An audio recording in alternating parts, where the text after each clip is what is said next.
Hello दोस्तों, अगर आप किसी कंपनी के ऑनर हैं, डायरेक्टर हैं या फाउंडर हैं या किसी तरीके के बिजनेस को रन कर रहे हैं और आपके यहां पर 20 से ज्यादा लोगों का स्टाफ है तो दोस्तों ये वीडियो आप ही के लिए है। जी हां दोस्तों, आपने बिल्कुल सही सुना, ये वीडियो आप ही के लिए है क्योंकि मैं बताने वाला हूं इस वीडियो में आपको लेबर डिपार्टमेंट एंड उससे संबंधित रूल्स एंड रेगुलेशंस के बारे में। क्योंकि दोस्तों जब हम किसी कंपनी को रन करते हैं, किसी ऑर्गेनाइजेशन को रन करते हैं तो हमें लेबर डिपार्टमेंट एंड उससे संबंधित बहुत सारे रूल्स एंड रेगुलेशंस को फॉलो करना होता है, बहुत सारे कंप्लायंसेस को फॉलो करना होता है। लेकिन दोस्तों कई बार जानकारी न होने की वजह से या आधी अधूरी जानकारी होने की वजह से हम इन रूल्स को फॉलो नहीं कर पाते हैं। कहीं ना कहीं हमसे इन रूल का वायलेशन हो जाता है और जब रूल का वायलेशन होता है तो हमें बहुत सारी परेशानियों का सामना करना पड़ता है, फाइनेंशियल लॉसेज झेलने पड़ते हैं और दोस्तों कई बार तो पेनल्टीज भी पे करनी पड़ती हैं। तो दोस्तों इस सारी समस्याओं से समाधान के लिए, इस सारी समस्याओं से बचने के लिए मेरे इस वीडियो को अंत तक जरूर देखिएगा। और दोस्तों इसमें दी गई जानकारी अगर आपको बहुत ही महत्वपूर्ण लगे और बहुत ही इंपॉर्टेंट लगे, उपयोगी लगे तो दोस्तों मेरे इस वीडियो को लाइक करना बिल्कुल नहीं भूलिएगा और अपने ज्यादा से ज्यादा दोस्तों के साथ में शेयर करना नहीं भूलिएगा। तो दोस्तों इससे पुराने वीडियोस के अंदर मैं आपको इक्वल रेम्युनरेशन एक्ट के बारे में पूरा विस्तार से बता चुका हूं, पूरा डिटेल में बता चुका हूं। इसके अलावा दोस्तों हम MP shop and establishment act के बारे में भी हम पूरा डिटेल में समझ चुके हैं कि MP shop and establishment act के अकॉर्डिंग हमें कौन कौन से रूल एंड रेगुलेशन को फॉलो करना होता है। प्रीवियस वीडियोस में दोस्तों मैं आपको बोनस पेमेंट एक्ट से रिलेटेड पॉइंट नंबर 1, 2, 3, 4 एंड 5 के बारे में भी पूरा विस्तार से बता चुका हूं। आज के इस वीडियो में जो हम दोस्तों बात करने वाले हैं वो हम बात करने वाले हैं बोनस पेमेंट एक्ट 1965 के पॉइंट नंबर 6 के बारे में। तो दोस्तों समझते हैं कि आखिर तो ये बोनस पेमेंट एक्ट का पॉइंट नंबर 6 हमसे कौन से रूल को फॉलो करने के लिए कहता है। दोस्तों आगे बढ़ने से पहले मैं आपको सबसे पहले तो यही बता देता हूं कि जब लेबर डिपार्टमेंट के ऑफिसर्स आपके ऑफिस का इंस्पेक्शन करने के लिए आते हैं तो वो कौन कौन से एक्ट हैं जिसके अकॉर्डिंग वो आपके ऑफिस का इंस्पेक्शन करते हैं। नंबर 1 पर दोस्तों जिस एक्ट के अकॉर्डिंग लेबर डिपार्टमेंट के अधिकारी आपके ऑफिस का, आपके बिजनेस का इंस्पेक्शन करेंगे वो एक्ट का नाम है इक्वल रेम्युनरेशन एक्ट।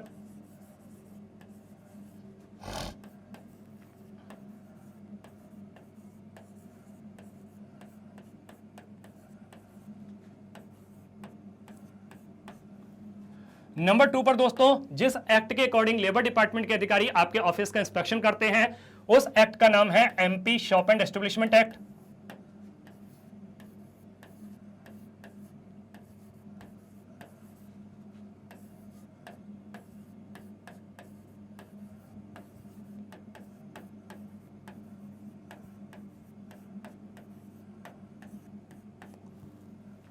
नंबर 3 पर दोस्तों जिस एक्ट के अकॉर्डिंग लेबर डिपार्टमेंट के ऑफिसर्स आपके ऑफिस का इंस्पेक्शन करते हैं, आपके बिजनेस का इंस्पेक्शन करते हैं वो है बोनस पेमेंट एक्ट।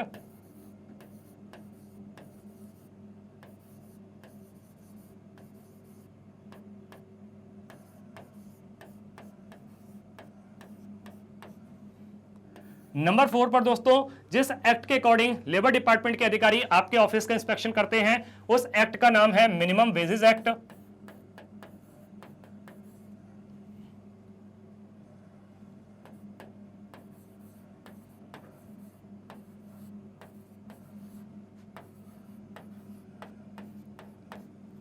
नंबर 5 पर दोस्तों जिस एक्ट के अकॉर्डिंग लेबर डिपार्टमेंट के अधिकारी आपके ऑफिस का, आपके बिजनेस प्रीमाइसेस का इंस्पेक्शन करते हैं उस एक्ट का नाम है maternity benefit act.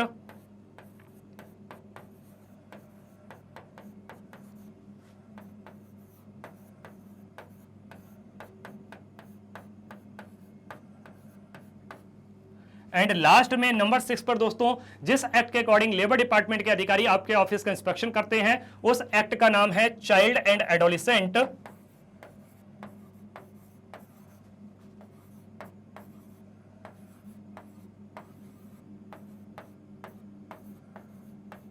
Labour prohibition and regulation act.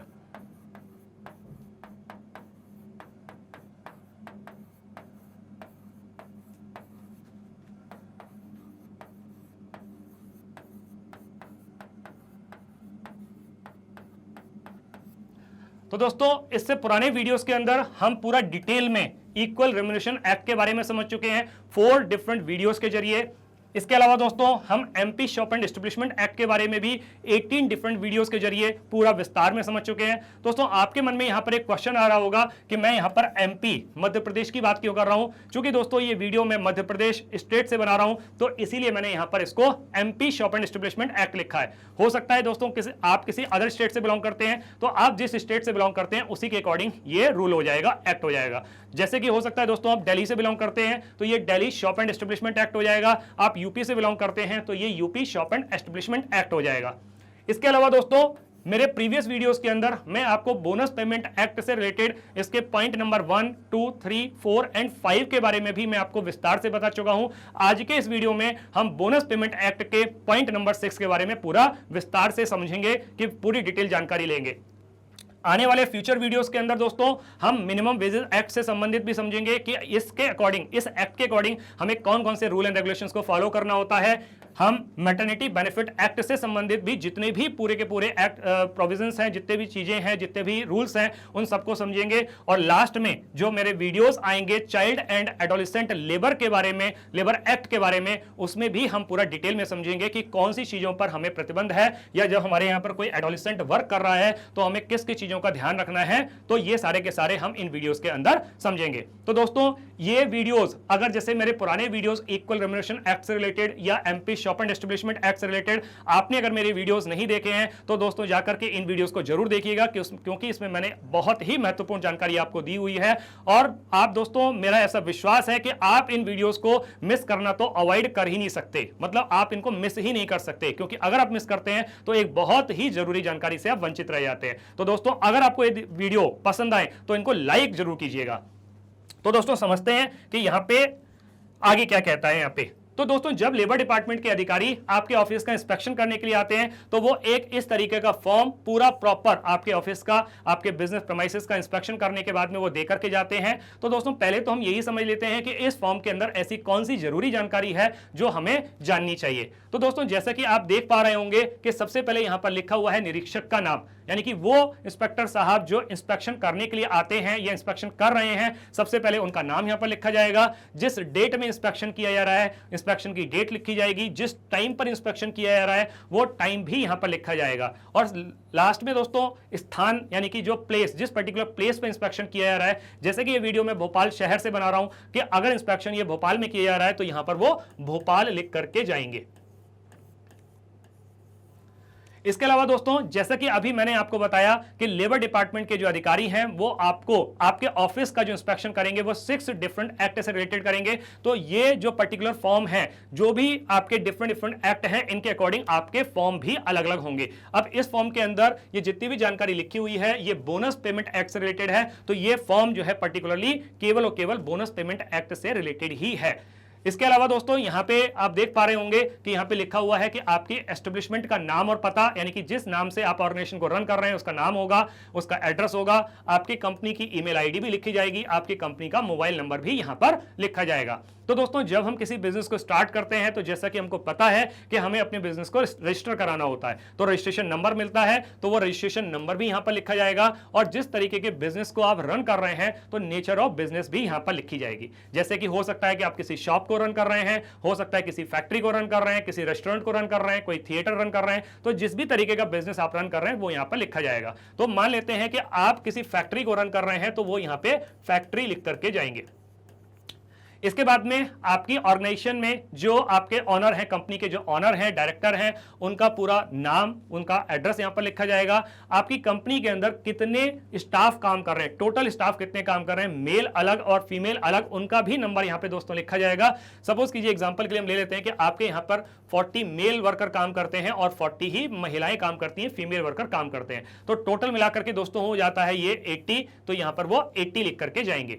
इसके बाद में दोस्तों ऐसा हो सकता है कि जब लेबर डिपार्टमेंट के अधिकारी आपके ऑफिस का इंस्पेक्शन करने के लिए आए तो उस समय पर आपके कंपनी के जो ऑनर हैं वो अवेलेबल ना हो, तो क्या लगता है दोस्तों कि क्या उनकी एब्सेंस में लेबर डिपार्टमेंट के अधिकारी ये इंस्पेक्शन का काम नहीं करेंगे? जी नहीं दोस्तों, ऐसा नहीं है। वो अपना इंस्पेक्शन का काम करने के लिए आए हैं तो वो तो करेंगे ही, तो वो उन जो ऑनर हैं उनकी एब्सेंस में करेंगे, बट किसी अदर इंपॉर्टेंट पर्सन की प्रेजेंस में करेंगे। वो इंपॉर्टेंट पर्सन कंपनी के कोई भी हो सकते हैं, जैसे कि मान लिया कंपनी के कोई मैनेजर हैं, तो जिस पर्टिकुलर इंपॉर्टेंट पर्सन की प्रेजेंस में इंस्पेक्शन किया जा रहा है उनका नाम लिखा जाएगा, उनकी पोस्ट लिखी जाएगी कि उनकी प्रेजेंस में ये पूरा का पूरा इंस्पेक्शन किया गया।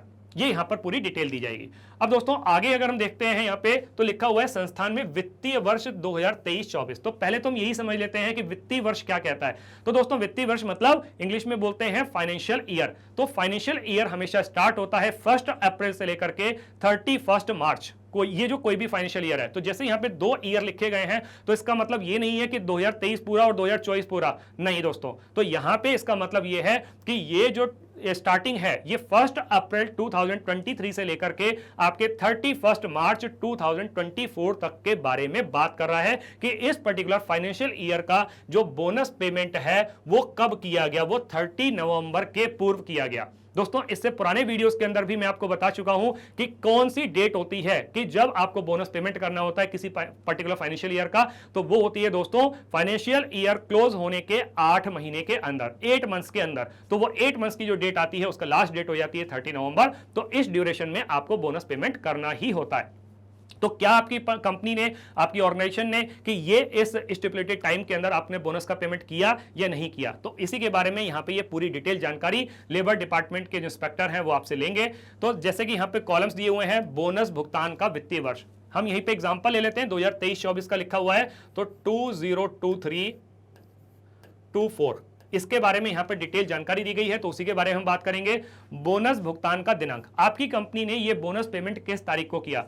डेडलाइन तो आपकी 30 नवंबर 2024 की थी, बट हो सकता है कि आपने 10 नवंबर को कर दिया हो सकता है कि आपने 31 अक्टूबर को कर दिया हो सकता है कि आपने 30 सितंबर को कर दिया हो। किसी भी डेट में आपकी कंपनी कर सकती है पेमेंट, कोई ऐसा दिक्कत नहीं है। 1 अप्रैल से लेकर के 30 नवंबर के बीच में कभी भी ये बोनस पेमेंट दोस्तों किया जा सकता है फाइनेंशियल ईयर एंड होने के बाद में 8 मंथ्स के अंदर। तो दोस्तों मान लेते हैं एग्जांपल के लिए कि आपकी कंपनी ने ये पेमेंट किया, मान लेते हैं कि ये आपने किया 12 नवंबर को किया, ठीक है। अब यहां पे बोनस भुगतान का प्रतिशत कि कितने प्रतिशत आपकी कंपनी ने बोनस पेमेंट किया, तो ये जो बोनस का परसेंटेज होता है वो आपके कितना होता है कि मान लेते हैं कि ये मिनिमम आपका 8.33% है और मैक्सिमम जो है 20% है। अब इसमें से आपकी कंपनी कोई भी पेमेंट कर सकती है। तो एग्जांपल के लिए मान लेते हैं कि आपकी कंपनी ने 10% का बोनस पेमेंट किया, तो यहां पे हमने 10% लिख दिया। एंड बोनस भुगतान की कुल राशि कि आपकी कंपनी ने टोटल सारे एम्प्लॉइज को मिलाकर के कितना टोटल बोनस का पेमेंट किया, तो वो अमाउंट भी यहां पर लिखी जाएगी। एग्जांपल के लिए मान लेते हैं कि वो आपने जो टोटल पेमेंट किया वो मान लेते हैं कि 10 लाख का है, तो यहां पे वो 10 लाख लिख दिया गया। कोई भी सर्टेन अमाउंट हो सकती है, इसे समझने के लिए हम बात कर रहे हैं। बोनस भुगतान से लाभान्वित श्रमिक संख्या कि कितने एम्प्लॉइज हैं जिनको इस बोनस के पेमेंट से बेनिफिट हुआ। तो अब जैसा कि मैंने यहां पे बताया था कि 80 एम्प्लॉइज हैं, तो अगर आपने 80 एम्प्लॉइज को बोनस पेमेंट किया तो यहां पे 80 आप लिखेंगे। हो सकता है कि किसी के साथ में कोई डिस्प्यूट चल रहा हो, मान लिया कोई 1-2 एम्प्लॉई हैं जिनके साथ में डिस्प्यूट है या कोई और कैलकुलेशन मिस्टेक कुछ भी हो सकता है, तो आपने 79 को पेमेंट कर दी और 1 को नहीं की, तो इस तरीके से डिटेल यहां पर आ जाएगी। मान लेते हैं एग्जांपल के लिए कि आपकी कंपनी ने तो 80 के 80 को पेमेंट किया तो सबको मिला, और कितने शेष रहे, तो शेष तो कुछ भी नहीं रही, तो यहां पर आप 0 लिख देंगे। अब यहां पे ये पूरे के पूरे जो बोनस पेमेंट से रिलेटेड सारे के सारे जो एक्ट हैं, तो आपको किस किस सेक्शन के अकॉर्डिंग फॉलो करने हैं, सेक्शन 19, 26 एंड 27 के अकॉर्डिंग। अब यहां पे देखते हैं दोस्तों कि ये पॉइंट नंबर 1, 2, 3, 4 से लेकर के 6 तक पॉइंट दिए गए हैं। तो दोस्तों इससे पुराने वीडियोस में पॉइंट नंबर 1, 2, 3, 4, 5 के बारे में पूरा डिटेल में बना चुका हूं। आज के इस वीडियो में जो हम बात करने वाले हैं पॉइंट नंबर 6 के बारे में पूरा डिटेल में समझने वाले हैं कि ये पॉइंट नंबर 6 हमसे कौन से रूल को फॉलो करने के लिए कहता है, इसमें क्या जानकारी है। तो दोस्तों जब लेबर डिपार्टमेंट के अधिकारी इंस्पेक्शन करते हैं तो वो यहाँ पे ये जो ब्लैंक्स लिखे हुए हैं इनके अंदर कहीं पर तो वो यस लिख देते हैं, कहीं पर वो नो लिख देते हैं, कहीं पर यस, कहीं पर नो। पूरा प्रॉपर इंस्पेक्शन करने के बाद में वो काम करते हैं। अब दोस्तों जाहिर सी बात है कि जिस रूल को आपकी ऑर्गेनाइजेशन फॉलो कर रही है उसके लिए तो वो यस लिखेंगे, किसी वजह से अगर किसी रूल को फॉलो नहीं कर रही है तो उसके लिए वो नो लिखेंगे। एज एन ऑर्गेनाइजेशन आपको ऐसा लग सकता है कि हमारी कंपनी तो यार सारे रूल्स एंड रेगुलेशंस को फॉलो करती है लेबर डिपार्टमेंट के, लेकिन फिर भी दोस्तों कहीं ना कहीं किसी वजह से हमसे किसी ना किसी रूल का वायलेशन तो हो ही जाता है। एक छोटा सा एग्जांपल दोस्तों मैं आप लोगों को बताता हूं कि जैसे आपको बहुत अच्छे से मालूम है कि जब हम किसी कंपनी को स्टार्ट करते हैं, बिजनेस स्टार्ट करते हैं, तो हमें अपनी बिजनेस को रजिस्टर कराना होता है। लेबर डिपार्टमेंट से हमें उससे लेबर डिपार्टमेंट से उस रजिस्ट्रेशन सर्टिफिकेट की कॉपी मिलती है और वो रजिस्ट्रेशन सर्टिफिकेट की कॉपी हमको मिल गई, हमने उस रजिस्ट्रेशन सर्टिफिकेट की कॉपी को ला करके अपने ऑफिस में फाइल में रख दिया। तो क्या लगता है, क्या हमने रूल को फॉलो कर लिया? जी नहीं दोस्तों, अभी इसके अलावा एडिशनली एक रूल और यह भी कहता है कि हमें इस रजिस्ट्रेशन सर्टिफिकेट की एक कॉपी को अपने बिजनेस प्रीमाइसेस के अंदर किसी विजिबल प्लेस पर दोस्तों लगा के रखना है। किसी आप प्रोमिनेंट प्लेस पर लगा करके रखना है, किसी वॉल पर लगा सकते हैं, किसी पिलर पर लगा सकते हैं या किसी नोटिस बोर्ड पर लगा सकते हैं। लेकिन दोस्तों आपको चूंकि इसके बारे में जानकारी नहीं, आपने इसको लगाया नहीं। लेबर डिपार्टमेंट के अधिकारी आपके ऑफिस का इंस्पेक्शन करने आते हैं, उनको ये रजिस्ट्रेशन सर्टिफिकेट की कॉपी किसी प्रोमिनेंट प्लेस पर नहीं मिलती है, विजिबल प्लेस पर नहीं मिलती है। यही दोस्तों आपसे क्या होता है, अनजाने में एक रूल का वायलेशन हो जाता है। और अगर ये रूल का वायलेशन होगा तो फिर आपको दोस्तों परेशानियों का सामना तो करना ही पड़ेगा। तो दोस्तों इस तरीके की परेशानियों से बचने के लिए ही मैं आप लोगों के लिए दोस्तों ये वीडियो बना रहा हूं। तो दोस्तों इस वीडियो को अंत तक जरूर देखिएगा, अब तभी जाकर के दोस्तों आपको ये समझ में आ पाएगा कि किस तरीके के कौन से रूल को आपको फॉलो करना है। अब दोस्तों अगर आपसे कोई रूल का वायलेशन हो गया है तो उसको आपको क्लैरिफिकेशन तो देना ही होगा। अब क्लैरिफिकेशन के लिए दोस्तों आपको कुछ टाइम दिया जाएगा, हो सकता है कि वो 5 डेज का टाइम दें, 7 डेज का, 10 डेज का, कोई भी टाइम आपको दे सकते हैं। तो लेबर डिपार्टमेंट के ऑफिस में जाकर के प्रॉपर डॉक्यूमेंट्स के साथ में आपको अपने क्लैरिफिकेशन को सबमिट करना होगा।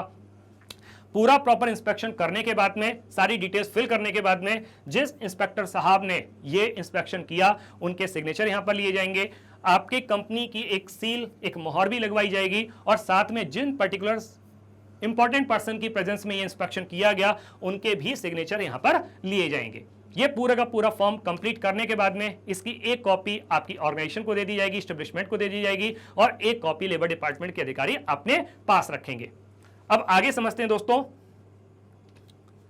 अब यहां पे जो हम दोस्तों बात कर रहे हैं बोनस पेमेंट एक्ट 1965 के लास्ट पॉइंट नंबर 6 के बारे में बात कर रहे हैं दोस्तों। अब देखते हैं ये पॉइंट नंबर 6 हमसे कौन से रूल को फॉलो करने के लिए कहता है। तो धारा 26 नियम 5, तो यहां पे क्या लग रहा है दोस्तों, धारा 26 यानी कि सेक्शन 26 और रूल 5 के अकॉर्डिंग बोनस भुगतान की जानकारी निर्धारित समयावधि में कार्यालय में प्रस्तुत, यानी कि ये आपको जो बोनस पेमेंट का जो कैलकुलेशन है, जो बोनस पेमेंट आप कर रहे हैं ऑर्गेनाइजेशन के तहत, वो उसकी जानकारी आपको कार्यालय में भी सबमिट करनी है। तो दोस्तों बहुत आपने बिल्कुल सही सुना कि केवल और केवल बोनस पेमेंट ही करना सफिशिएंट नहीं है, आपको उसके बारे में जानकारी भी देनी पड़ेगी जाकर के लेबर डिपार्टमेंट के ऑफिस में कि हमने ये कैलकुलेशन के तहत इतने एम्प्लॉइज को ये बोनस पेमेंट किया, इस तारीख में बोनस पेमेंट किया। ये आपको प्रॉपर, और इसके लिए भी दोस्तों एक फॉर्म है जो कि फॉर्म डी है और उसी फॉर्मेट के अकॉर्डिंग उसी फॉर्म डी के अंदर सारी डिटेल फॉर्म फिल करने के बाद में आपको ये फॉर्म डी आपको सबमिट करना है। और कब सबमिट करना है ये भी मैं अभी आपको बताऊंगा, लेकिन मैं भी आपको बता देता हूं कि ये फॉर्म सबमिट करना होता है कि जब आपने बोनस को पेमेंट कर दिया उसके एक महीने के अंदर।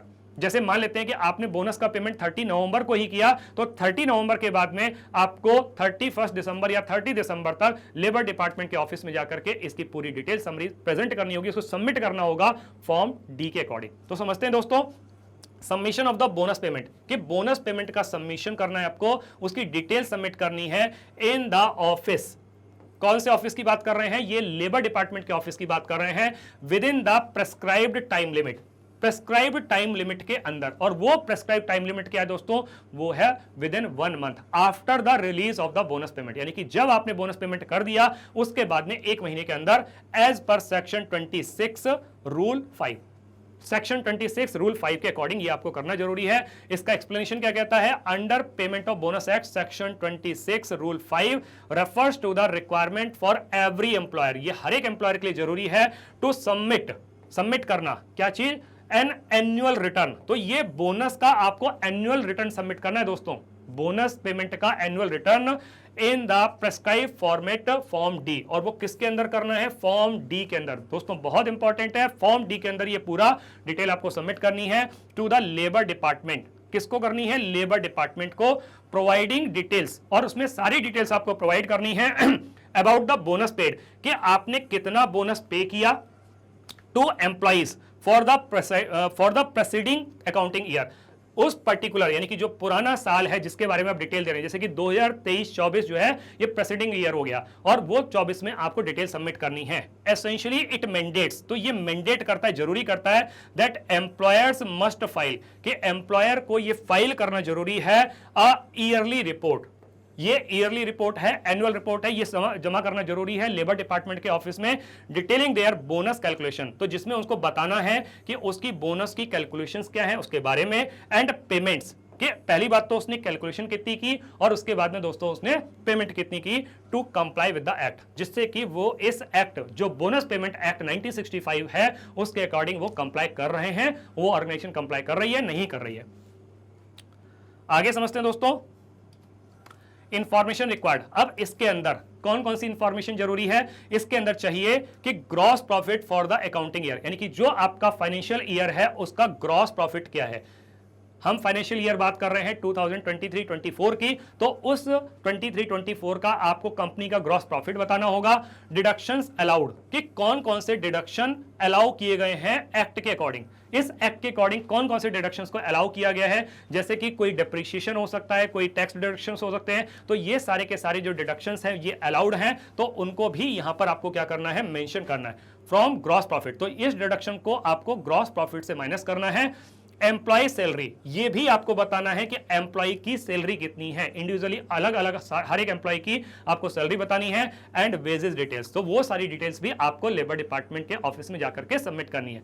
कैलकुलेशन ऑफ अवेलेबल सरप्लस, तो ये जो कैलकुलेशन ऑफ अवेलेबल सरप्लस है, तो ये एलोकेबल सरप्लस की बारे में बात कर रहे हैं, यानी कि जो कंपनी का टोटल प्रॉफिट है, ग्रॉस प्रॉफिट है, सारे डिडक्शंस हटाने के बाद में अब उसके पास में एलोकेबल सरप्लस क्या रह जाता है to release as a bonus, तो ये भी आपको जानकारी देनी है। तो ये जो एलोकेबल सरप्लस है इसके बारे में भी एक अलग वीडियो में मैं पूरी जानकारी आपको इसके बारे में दे चुका हूं, उस वीडियो को भी जाकर के जरूर देखिएगा। एनी अदर रिलेवेंट डॉक्यूमेंट्स, या इसके अलावा कोई और भी रिलेवेंट डॉक्यूमेंट हो सकता है सपोर्टिंग द बोनस कैलकुलेशन, जो कि आपका उस बोनस के कैलकुलेशन को सपोर्ट करता हो, यानी कि ऐसा कोई भी रिलेवेंट डॉक्यूमेंट जो कि आपकी कंपनी ने बोनस का कैलकुलेशन किया और उसके सपोर्ट में आप लगाना चाहें तो वो यहां पर आपको दे सकते हैं, आपको देनी पड़ेंगी ये सब चीजें।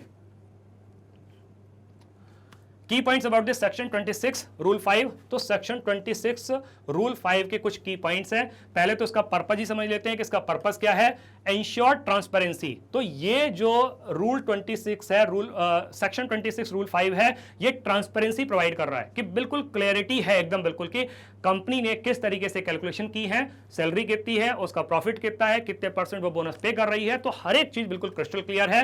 एंड अकाउंटेबिलिटी, और कंपनी की अकाउंटेबिलिटी क्या है, जवाबदेही क्या है रिगार्डिंग बोनस पेमेंट, कि कंपनी को कितना बोनस पेमेंट करना है by the employers by requiring them to submit detailed information, क्योंकि कंपनी क्या कर रही है, कंपनी के लिए क्या जरूरी है कि उसको डिटेल्ड इंफॉर्मेशन सबमिट करनी है लेबर डिपार्टमेंट के ऑफिस में जाकर के, लेबर डिपार्टमेंट के अधिकारियों को, about the bonus calculation process, कि जो बोनस का कैलकुलेशन उसने किया है उसका जो भी प्रोसेस है, प्रॉफिट, डिडक्शंस, उसको हटाने के बाद में जो एम्प्लॉय की सैलरी है, वेजेस हैं, उन सब के बेसिस पे जो कैलकुलेशन निकल करके आई है कि अब इस एम्प्लॉय को कितना बोनस पे किया जाना है, कि ये सारे के सारी कैलकुलेशन जब आप सबमिट कर रहे हैं तो ये क्या कर रहा है, ट्रांसपेरेंसी प्रोवाइड कर रहा है, बिल्कुल क्लैरिटी एकदम बिल्कुल। फॉर्म डी क्या कहता है, स्पेसिफिक फॉर्म, ये एक पर्टिकुलर स्पेसिफिक फॉर्म को यूज किया जाता है, use to submit the annual return, तो इसको यूज किया जाता है जिससे कि हम एनुअल रिटर्न सबमिट कर। सो दोस्तों ये एनुअल रिटर्न के लिए भी फॉर्म डी को इस्तेमाल किया जाता है। इसके अलावा outlining the required details like the total profit, तो इसमें इस फॉर्म डी के जरिए आपको दोस्तों टोटल जो प्रॉफिट है ऑर्गेनाइजेशन का वो भी इसमें मेंशन करना होता है, साथ में एलोकेबल सरप्लस, इसकी डिटेल्ड वीडियो मैं आपको अलग से दे चुका हूं कि एलोकेबल सरप्लस क्या कहता है, कि आपकी कंपनी का प्रॉफिट है उसके अकॉर्डिंग आपका एलोकेबल सरप्लस क्या आता है, जो कि आपका बोनस पेमेंट के कैलकुलेशन के लिए यूज किया जाता है, तो वो भी डिटेल यहां पर आपको लिखनी है। इसके अलावा and individual employ bonus amount, और हर एक एम्प्लॉय का अलग अलग टोटल बोनस का अमाउंट क्या रहेगा, ये भी दोस्तों आपको यहां पे इस फॉर्म डी के जरिए आपको मेंशन करना है। तो दोस्तों अभी थोड़ी देर में मैं आपको ये फॉर्म डी भी दिखाने वाला हूं कि ये फॉर्म डी आखिर तो क्या है, इसके अंदर कौन कौन सी डिटेल्स हैं। सबमिशन डेडलाइन, यहां पे इस पूरे के पूरे जो हम फॉर्म डी की बात कर रहे हैं इसके सबमिशन की भी एक डेडलाइन है, एक पर्टिकुलर टाइम फ्रेम के अंदर आपको ये पूरी डिटेल सबमिट करनी है। एम्प्लॉयर्स टिपिकली नीड, यानी कि एम्प्लॉयर के लिए जरूरी हो जाता है नीड टू सबमिट, कि उन्हें सबमिट करना जरूरी है दिस रिटर्न, ये पर्टिकुलर रिटर्न जो एनुअल रिटर्न, जो बोनस से रिलेटेड जो एनुअल रिटर्न है ये सबमिट करना उनके लिए जरूरी है with in a specified time frame, एक पर्टिकुलर टाइम फ्रेम के अंदर, तो वो टाइम फ्रेम क्या है कि यानी कि जब किसी पर्टिकुलर फाइनेंशियल ईयर की हम बात कर रहे हैं तो उसका जब आपकी ऑर्गेनाइजेशन ने बोनस का पेमेंट कर दिया तो बोनस के पेमेंट करने के बाद में 1 महीने के अंदर आपको ये फॉर्म को सबमिट करना है, फॉर्म डी को सबमिट करना है after the end of the accounting year. अब आगे समझते हैं दोस्तों। देखिए दोस्तों, इस तरीके का एक फॉर्म डी आपके सामने आएगा। आप अपने बेनिफिट के लिए इस फॉर्म डी की स्क्रीनशॉट भी ले सकते हैं दोस्तों। तो देखते हैं, समझते हैं कि इस फॉर्म डी के अंदर क्या क्या है, कौन कौन सी डिटेल्स हैं। तो सबसे पहले तो annual return bonus paid to employees for the accounting year ending on, जैसे कि हम एग्जांपल लेकर के चल रहे हैं 2023-24 का, तो यहां पर जो हमारा अकाउंटिंग ईयर एंड हो रहा है वो हो रहा है 31 मार्च 24। मतलब ऐसे करके हम यहां पे डेट लिखेंगे इसके अंदर, name of the establishment and it's complete postal address. तो आपकी कंपनी का पूरा कंप्लीट पोस्टल एड्रेस क्या है, आपकी कंपनी का नाम क्या है, नेम ऑफ इंडस्ट्री, इस इंडस्ट्री का नाम क्या है, जैसे कि आपकी हो सकता है कि होटल इंडस्ट्री हो या हो सकता है मैन्युफैक्चरिंग इंडस्ट्री हो, जो भी कुछ है।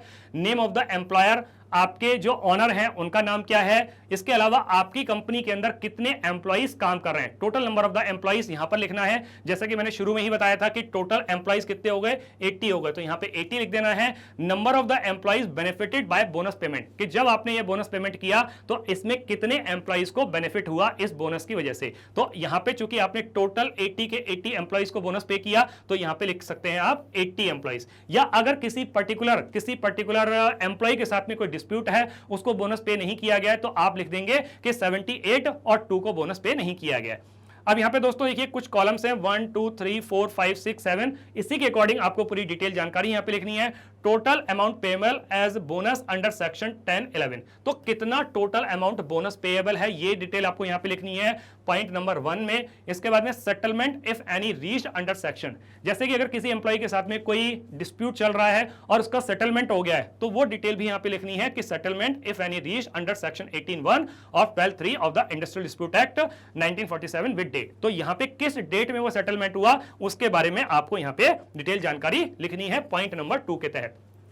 थर्ड में क्या है, percentage of bonus declare to be paid. अब आपका जो कंपनी का प्रॉफिट रहा उसके अकॉर्डिंग आप कितने परसेंट बोनस को डिक्लेयर कर रहे हैं देने के लिए, तो वो यहां पर आप लिख सकते हैं। जैसे कि मैंने शुरू में ही बताया था कि हम 10% की बात कर रहे हैं, तो यहां पे लिख दिया आपने 10%। Total amount of the bonus annually paid, अब आपने टोटल कितना अमाउंट पूरे साल में पे किया, यानी कि जब बोनस की डेट आई 30 नवंबर से पहले की, तो उस समय पर कितना टोटल अमाउंट आपने पे किया, तो वो पॉइंट नंबर 4 में आप लिखेंगे। Date on which the payment made, किस डेट में आपकी कंपनी ने वो पेमेंट किया है। जैसे कि मैंने शुरू में बताया था कि वो 12 नवंबर है, तो यहां पर आप 12 नवंबर की डेट डाल देंगे।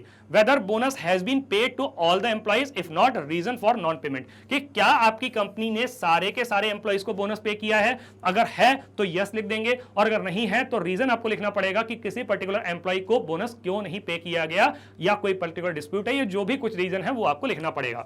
और इसके अलावा अगर कोई रिमार्क होता है तो वो भी आप यहां पे लिख सकते हैं। तो इस तरीके से ये पूरे के पूरे फॉर्म डी को कंप्लीट करने के बाद में इसको आपको लेबर डिपार्टमेंट के ऑफिस में जाकर के आपको with in the stipulated time, और वो टाइम फ्रेम है आपका दोस्तों 1 महीने के अंदर, बोनस रिलीज करने के 1 महीने के अंदर आपको ये जमा करना जरूरी है। और अगर ये फॉर्म आपने सबमिट नहीं किया दोस्तों तो यहीं आपसे एक रूल का वायलेशन हो जाता है, और रूल का वायलेशन होता है तो हमें परेशानियों का सामना तो करना ही पड़ता है। आगे समझते हैं दोस्तों। तो दोस्तों ये जो वीडियो मैं आप लोगों के लिए लेकर के आया हूं, बेस्ट ऑफ माय नॉलेज है, सारी की सारी रिसर्च करने के बाद में जितनी भी जरूरी जानकारी है मैंने इस वीडियो के अंदर डाल दी है। आई होप सो दोस्तों कि इस वीडियो को अंत तक देखने के बाद में इस पर्टिकुलर पॉइंट या इस particular act, bonus payment act से रिलेटेड जितनी भी आपकी क्वेरीज हो गई होंगी वो सारी की सारी क्वेरीज का समाधान हो चुका होगा, उसका सारा का सारा क्लैरिफिकेशन हो चुका होगा।